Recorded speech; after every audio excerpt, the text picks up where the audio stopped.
So one big question I have going into this game, Honkai Star Rail, is what is the end game going to be like? And I'm sure some of you guys that are coming from Genshin Impact are probably wondering, how's the end game going to be? Well, I've done some research and I'll go over with you guys exactly what I found through the playthroughs of closed beta 1 and 2. Now let's just jump right into it, guys. What you guys see here in front of you is something called the Forgotten Hall. Now the Forgotten Hall is something very similar to the Spiral Abyss in Genshin Impact. And over here, you know how in Genshin Impact the first 8 floors you can clear, and then once you clear them you don't have to do them again. For this one is 15. The first 15 floors you do, once you do them you don't have to clear them. Now after you clear the first 15 floors, you will unlock this thing here in the top right called Enter Memory of Chaos. These are actually the floors that are gonna be resetting, I think, on a bi-weekly basis. And of course it's going to be basically the same concept as the Spiral Abyss. You go inside, you bring in your people, and they'll tell you the type of enemies that are going to be in there and how much time you need to defeat the enemies and stuff like that, and cycles, I think that's what they call it in this game. And you're going to bring in your own characters that you have built up and stuff like that. Now once you go in, guys, you can go ahead and buff yourself like she did here, and then you can switch off and do another buff or do a specific attack that the enemy's weak against. So yeah, attacking somebody that they're weak against is good because it gives you the advantage of battle like they did right here, and then put a debuff on them, and already had broke 2 enemies. Now once you go into these stages, you're gonna take on these enemies, of course. So you want to make sure your characters are well built, because again, this is part of the end game, guys. So yeah, you're just gonna battle the enemies out and try to defeat them. Now some of these enemies that you take on can have 2 waves, so you can go against. Once you take down the first wave, the next set of enemies are going to be coming out, like they will be showing here in a second. These guys are just getting straight up destroyed. And yeah, if you guys haven't seen the animations and moves on some of these characters, they look really good. So for example, right here, they're going to be able to get taken out here. That guy died from a dot damage. And then the second wave of enemies came in right there, and you'll have to take on the enemies. Now some of the enemies you'll be seeing is characters that are in the game already, or just bosses that you faced, and they're just in there basically just to try to make it difficult for you guys and just add a challenge. Also, another thing to keep in mind, guys, once you beat that floor, there can actually be another enemy in that same floor right up ahead that you'll be able to take on and stuff. So you're going to want to go ahead and be prepared for some multi-battles that are going to be going in, and you're going to also want to bring in the elemental advantage, so you can go ahead and try and have the best advantage towards the enemies that you're going to be facing in that floor. Also, one thing I did notice, guys, that there is going to be no buffs like in Genshin Impact in these floors where you can go ahead and grab a buff to make yourself stronger. I don't think I've saw that happen here each time. So you're going to want to make sure you buff yourself with your characters and debuff, and take advantage of that before going into these battles. And then yeah, once you go ahead and you defeat the enemies and clear the enemies in the floor, you'll clear the floor, and then you'll go ahead and claim those rewards.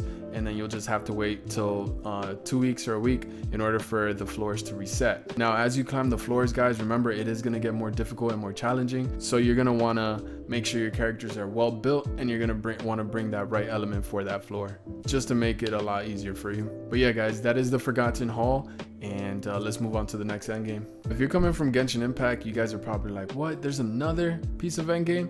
Yeah, there is, guys. I was pretty surprised too.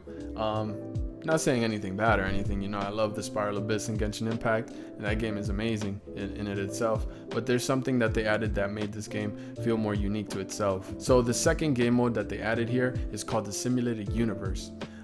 Just to give you guys a quick run through of this game mode and how it works. So there's going to be 2 game modes. There's going to be exploration mode, and there's going to be challenge mode. Now in exploration mode, the way this works, you're gonna be able to see the enemies before you go in and stuff, and then you can see their weaknesses and the recommended level you need to be in before going in and stuff. All right, so you already know what to do there. You want to have advantage, and then you're gonna go ahead and bring only 3 characters to go into this stage, right? Don't worry, it's not gonna be as bad as it sounds. So after you pick your 3 characters, right, guys, you're gonna be roaming around in this area, and then you're gonna be fighting enemies. Now when you fight enemies, guys, this is actually where you'll be getting the buffs in this game mode, but it all matters like big time when you get buffs. I'll explain that to you guys in a little bit.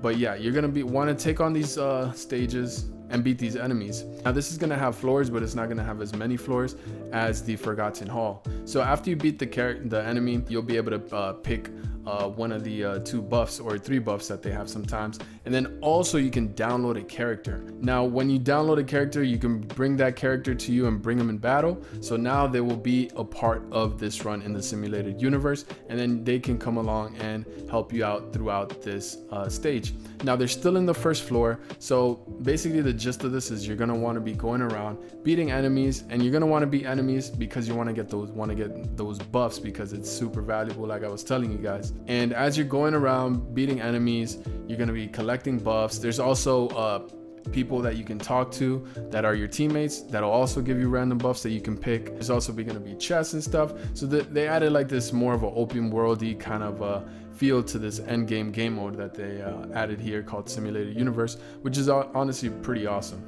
So here's a little clip of where you can just run around and talk to one of your partners, and they'll be able to give you a buff. And then you can also talk to these machines here and give it a certain currency, and you'll also be able to get a buff. So there's a lot of ways you can get buffs in this game.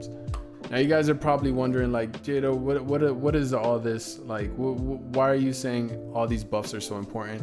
I'll tell you right now, guys. So after you guys go on, finish and get as many buffs as you can on that floor, you'll go on to the second floor, and then you're gonna want to rinse and repeat the same process. Go around, talk to your partners, beat the enemies so you can get buffs. That's basically the gist of the exploration mode in the simulated universe. Now once you reach the last floor here on the simulated universe exploration mode, you're actually going to be going against a pretty tough boss, so you're going to want to be well equipped for that and prepared for that. And once you beat this boss, then you have finally completed the exploration mode. And you will see when you're on the final floor, because it will say final floors, and then it will give you statistics and currency and all that good stuff that you like to get for beating hard content and challenging content end game, so you can make your character stronger and stuff. And now we're going to be talking about the challenge mode, guys. So the challenge mode, the way this works, once you click on challenge mode, you're going to go ahead and pick your team. But the team you're going to pick is the characters that you were managed to be able to collect in the exploration mode of the simulated universe. So they're all going to come in handy, and then there's going to be this boss waiting for you. Now this boss is going to be really tanky. The reason why the boss is really tanky is because you're going to be dealing as much damage as you can to it, right? And depending on how much damage you deal to this boss is how many points you're going to be able to get. Now all the buffs come in handy too, because all the buffs that you got from the exploration mode, they'll actually roll over and come to this game mode, and you'll be able to take advantage of all those buffs into this boss fight. So that's why they make the boss so tanky, is because you're gonna have a gajillion buffs through the buffs that you collected through the exploration mode, and you're gonna bring it onto this boss. And don't worry guys, it's just one fight, but it's super tanky, and this is like the perfect place for you to try out and test out your DPS or team composition, to be honest. While taking on this boss is kind of I don't want to say it's a target dummy, right? Because I don't know how the difficulty level on how hard they're gonna make these bosses, and I'm pretty sure they're gonna be resetting bosses and all that stuff, so you'll be getting different bosses every week or so. But yeah, you're gonna want to do as much damage to the enemy boss as you can. Once you're finally able to beat the boss, which has a gajillion health, you will go ahead and finally be able to see your scores. And also, depending on the score you get, you will get rewards depending on that. So you want to try to score as much as you can and get as many points as possible, so you can unlock those sweet rewards. But that's pretty much it here for the 2 main game modes here in endgame for Honkai Star Rail. Other than that, guys, you're gonna have your traditional farming stuff, and all the systems that they have in place in Genshin Impact, they're actually gonna roll over, and it's gonna be pretty much the same thing here. Now the main benefit that this game has is that you can actually auto and 2 times speed your characters, so you can go through the stages pretty fast. And if you're able to beat a dungeon, you don't have to keep doing it over and over again manually. You can actually just go into it and let it do it by itself auto and take it on, because there's going to be dungeons like Genshin Impact where you're going to have to go and farm for artifacts and stuff here, and your gear. You're gonna have to do bosses for Ascension material. You're gonna have things to level up your skill. You're gonna have your weekly bosses as well. You're gonna have things to collect to get more gold or mora, and things to for XP. So all of that stuff that you guys are familiar with in Genshin Impact, all that grindy stuff will be also part in this game. So you guys won't be felt like strangers. You'll feel right at home once you see all those systems in place. But again, the advantage is that you'll be able to leave these modes in auto. I didn't want to go too much in depth with the grindy stuff because you guys already know what that comes with. So yeah, just a quick skim through of that. But it's mainly the two major points of the end games that this game has, and it's the Forgotten Hall and the Simulated Universe, which I think is always nice to have two different end games, or more than one, honestly. This is just now, it's still in the closed beta, so they could add more potentially, or even more than that. But yeah, we'll just have to see. But so far, so good. Characters are good, animations are good.